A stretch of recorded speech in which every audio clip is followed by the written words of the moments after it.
Hello, everyone, and welcome back where learning English is easy and fun. I'm Emily. Hello, Emily, and hello to all our fantastic listeners. It is wonderful to be here with you today. It is always great to see you, Paul. But are you okay? You are moving a little slowly today.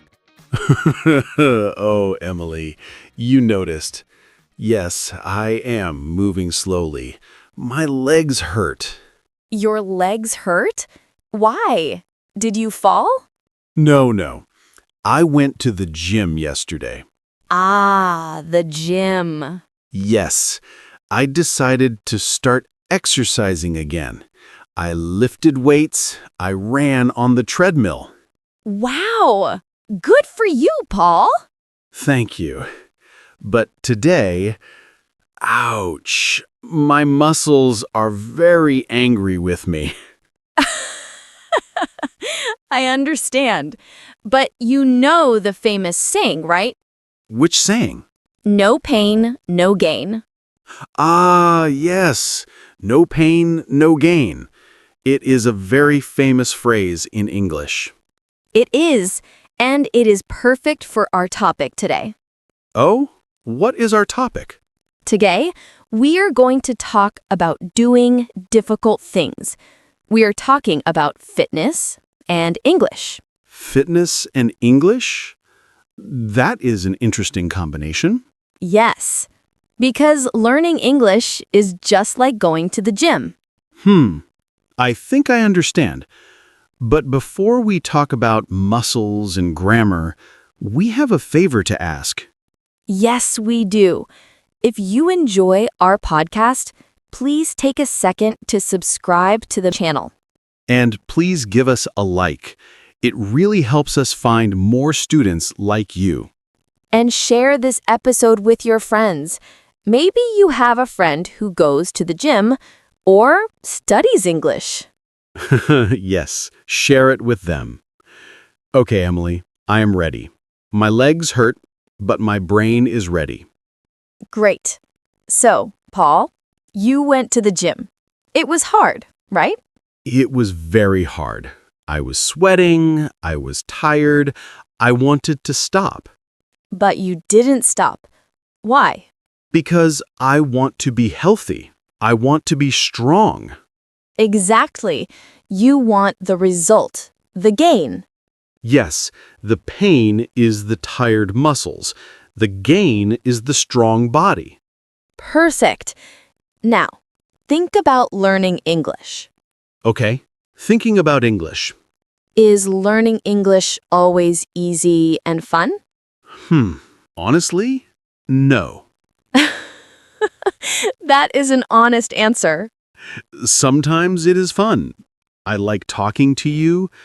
I like watching movies. But But sometimes it is hard. Memorizing irregular verbs, that is painful. yes, irregular verbs are like lifting heavy weights. It is not always fun. And grammar rules? Whew.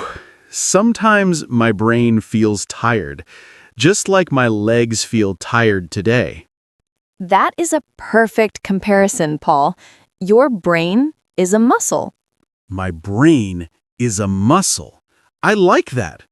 Yes, when you study English, you are exercising your brain. So if my head hurts a little bit after studying, that is a good thing? Exactly. It means you are learning. It is good pain. No pain, no gain. Yes. If you only do easy things, you do not grow. That is true at the gym. If I lift a pencil, it is easy, but I do not get big muscles. No. And in English, if you only say hello and goodbye, it is easy, but you do not learn to speak fluently. You have to try the hard words. You have to try the difficult sentences. Yes. And Paul, what is the scary part of the gym? Maybe looking foolish?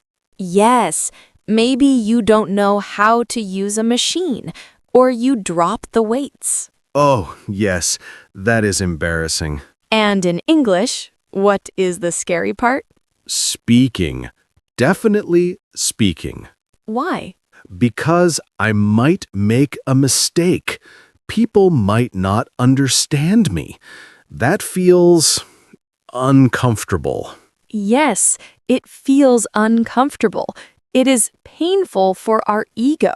Yes, nobody likes to make mistakes. But remember our topic, no pain. No gain.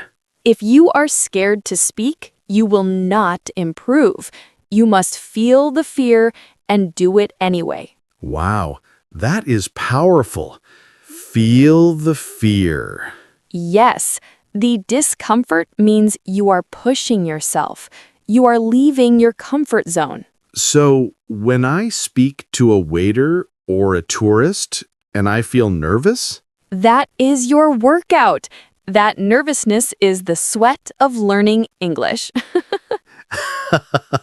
the sweat of learning English. I love that. So, let's give our listeners some tips. How can they train like an athlete? Good idea. Tip number 1, I think, is consistency. Consistency. That is a big word. What does it mean? It means doing it regularly. I cannot go to the gym one time and get strong. No, you must go 3 or 4 times a week. Exactly. And English is the same. You cannot study for 5 hours on Sunday and then stop. That is true. It is better to study for 20 minutes every day. Just 20 minutes? Yes, 20 minutes every day is better than nothing for 6 days. That sounds much easier. A small workout for the brain every day. Yes, maybe listen to a podcast on Monday, read a news article on Tuesday. Write a few sentences on Wednesday. Exactly. Keep the muscle moving. I like that. What is tip number 2? Tip number 2 is do not skip leg day. Oh no, leg day is the hardest day at the gym. I know. People love to skip the hard stuff. In English, what is leg day? I think leg day is grammar or maybe writing. Oh yes, the boring stuff, the hard stuff. Many students just want to watch videos. That is fun. That is easy. Watching videos is like walking. It is nice, but it is not hard exercise. Exactly. Sometimes you need to sit down and do the hard work. Study the grammar rule. Write the essay. It hurts a little bit. But it makes you strong. Okay, I will do my grammar exercises. I promise. Good job, Paul. Now I have another tip. Tip number 3 is rest. Rest? I like this tip. Yes, muscles grow when you rest. Really? Yes, you exercise, you break the muscle down, and then you sleep, and it grows back stronger. So I need to sleep to learn English? In a way, yes. You cannot force your brain to work 24 hours a day. That is true. Sometimes when I study too much, I forget everything. Yes, that is called burnout. You do not want burnout. So it is okay to take a break. It is very important to take a break. Take a day off. Listen to music. Relax. Whew. That makes me feel better. Balance is important. Very important. And here is one more parallel. At the gym, do you look at other people? Sometimes there is a guy there. He is very, very strong. He lifts huge cars. Cars? Really? Well, maybe not cars, but very heavy weights. And how do you feel when you see him? I feel small. I feel weak. This is a big problem in English learning too. Comparison. Ah, yes. Comparing yourself to others. You see someone who speaks perfect English. They are fluent, they are fast. And you think, my English is terrible. Yes, but Paul, was the strong man at the gym always strong? I don't know. Probably not. Probably not. He started with small weights. He worked hard for years. That is true. Everyone starts at the beginning. Exactly. So do not compare your chapter 1 to someone else's chapter 20. Oh, I love that. Don't compare your chapter 1 to someone else's chapter 20. Focus on your own weights. Focus on your own progress. So if I learned 5 new words today, that is a win. Yes, that is a gain. You are stronger today than you were yesterday. That is a very healthy way to think. It is. So, Paul, are you going back to the gym tomorrow? Ugh. Maybe. If my legs work. You can do it. Just start slow. Yes. And I will study my English too. Even the irregular verbs. That's the spirit. Remember, the discomfort you feel is just your brain growing. It is growing pains. Yes, and imagine the result. Imagine the gain. The gain. Speaking fluently, traveling to new countries, making new friends, Understanding movies without subtitles. getting a better job. Being able to express your true personality in another language. Wow. Those are amazing gains. They are, and they are worth a little bit of pain. Definitely. Okay, I am motivated. I am ready to work out. Mental workout or physical workout. Both. That's great. You know, Paul, talking about this actually makes me want to go for a run. Really? You like running? I do.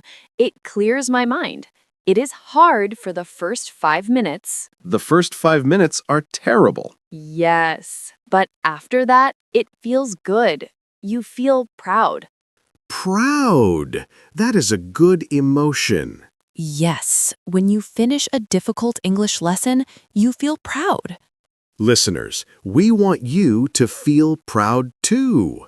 Yes, do not run away from the difficult parts of English, run towards them. Embrace the challenge. Exactly. So let's review our workout plan for English. Okay, step 1, consistency. Study a little bit every day. Step 2, don't skip the hard stuff. Do the grammar, speak even if you are scared.